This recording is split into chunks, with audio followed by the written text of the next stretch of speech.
Perdón que yo harás. Barking, you div. Stand straight, no smiling.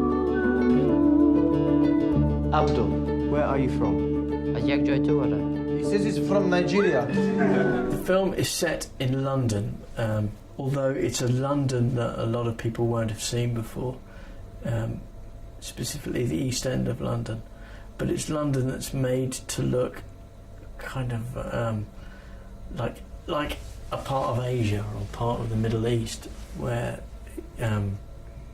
the Londoners there have brought a lot of the culture from there and fed into the London culture.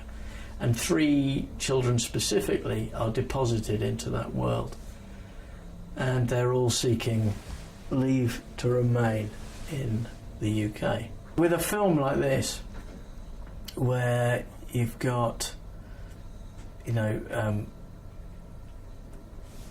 a potentially controversial subject matter, or that might scare people off, you're always going to need to make an independent film. It's got to have its own voice and everything like that.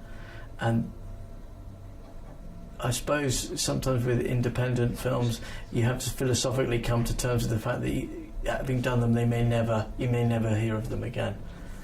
I suspect that wouldn't be the case with Bruce in charge of this, because he's such a sort of fantastic director and he has such a great track record. But the danger was that it may not find its place and it may not find its audience. So as you say, I'm incredibly heartened and optimistic that people will see it, and hopefully people will understand that it's not. Yes, it's upsetting, some of it, but that it's actually an intriguing, and I think it's a family film in a strange way. It's about family, and I think, as I've been telling people, my kids were absolutely gripped by it, and I think it's about children, so it should appeal to children as well. I think it's important that people are entertained by the film. That's the main thing, because I think that no one's going to be interested in being lectured at about this.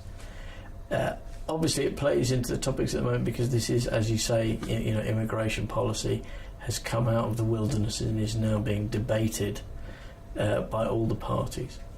So obviously it plays into that agenda, but I think primarily this is about a silent part of that debate, who are these kids who happen to find themselves in this situation where they're forced to lie about their circumstances, lie about their own religion, lie about their loyalties, in many cases just to stay alive. So I think in that sense it's a very human situation, regardless of policy, regardless of what your views on immigration are.